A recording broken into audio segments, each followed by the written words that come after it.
Hey, how do you run a combat efficiently? Well, there's multiple ways that you can sort of do it, but there's different sections for this. You can do things to help you and assist you from the player's end, but also from the dungeon master's end.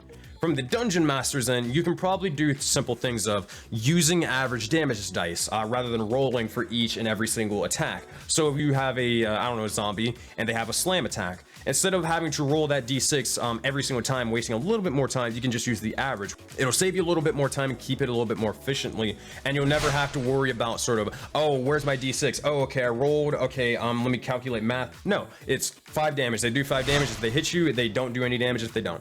Oh, they crit. Okay, they do 10 damage or whatever it's going to be, right? You just keep it moving that way. Also, another thing is plan monsters' turns ahead of time, like your players. Now, I'm going to mention this later, but I say, hey, make sure your players have a plan of their turn way ahead of time. But this also goes to you as well, dungeon masters. More so, actually.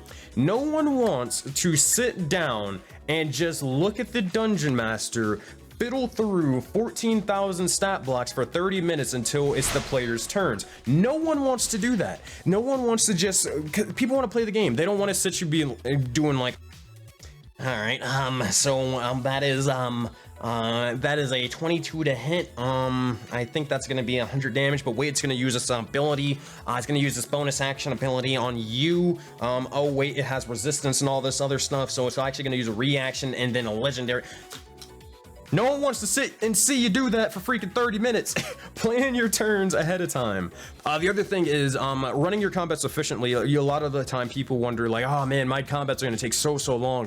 Another way you can help out is don't forget the monsters can flee or surrender. Funny enough, fun fact, monsters or enemies actually value their lives 90% of the time, so much to the fact where they will prefer not to die when given a choice.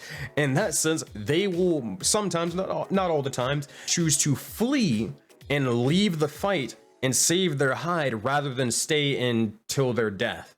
Or they might even surrender and lay down arms to, you know, not die because they value their life. So if you ever have a combat that's sort of running for way longer than you want, you can actually just make it where the combat ends because they say, okay, we've had enough, we surrender.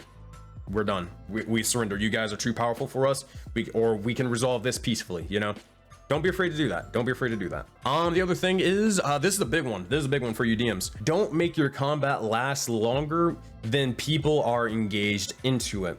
If you are having a combat and it's dragging on for so long and whatnot, and you can tell, you can get a little general vibe of like, okay, this is taking too long. People, I don't know if people are having fun anymore.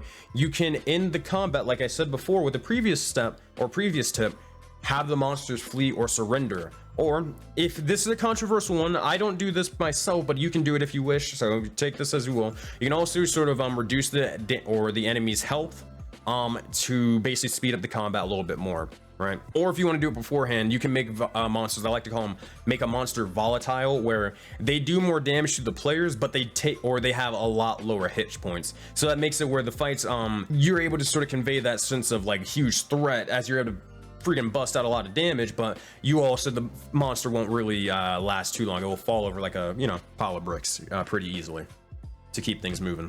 Now, what can you do on your players end to run combat efficiently? From the players end, what you can typically do is you can let your players know how far their turn is away. So let's say you're running combat is like, okay, as you slash the beast immediately and do bits of 8 points of damage, blood spills out. Hey, what would you like to do on your, or what would you like to do for the rest of your turn? And also, by the way, hey Tito, your turn is up next, so make sure you're prepared for what you got. At that point, the player whose turn it is right now, they'll say, oh, okay, I want to do this and this and this, or they'll say that's my turn, or whatever, you know. The point is, the point that I'm trying to make is, if you let people know ahead of time when their turn is, that'll get into their head like, hey, I should be ready for my turn. I should have an idea of what I'm trying to do. Yeah, I mean, that kind of, I guess I combine both of the tips, but yeah, make sure your players are planning on their turn ahead of time, right? And you don't want to have the wizard sort of like, I'll get the glasses out again. All right, there we go. I'm going to look through my wizard tome. I'm going to, hold person seems good, but fireball's always right. Maybe I'll cast a cantrip instead to save a couple of spell slots. Nah, I think I'm gonna cast fireball. And that takes like 20 minutes. No one wants to do that. Your players are dead at that point, you know? Combat's supposed to be fast and efficient, so make sure you tell your players, hey, plan your turns beforehand and all that stuff. And that actually leads us into our third and final tip for the player side of how you can run combat efficiently. Don't let your players get analysis paralysis. And hey, if you really want to get to the extreme part, use a timer. Use a timer. So what does analysis paralysis mean? Whenever you have, this is typical amongst spellcasters and whatnot. Actually, Prue, she mentioned something that was freaking wonderful. If a player ever is confused on what they want to do, you can just look at them and be like, hey, pick an ability that sounds cool and cast it to get them going. Because maybe that just symbolizes that their character is, you know, they're muddled, they're freaking flustered, they don't know what to do right now. And it keeps the game moving. So it also gets in their head next time, hey, I need to make sure I don't want to have to just sort of pick a random spell again. I want to make sure I know what I'm doing. So, okay, I'm going to be ready next turn, you know, that sort of thing. The other thing is, this is kind of useful for groups with like higher player counts. A timer can be almost essential.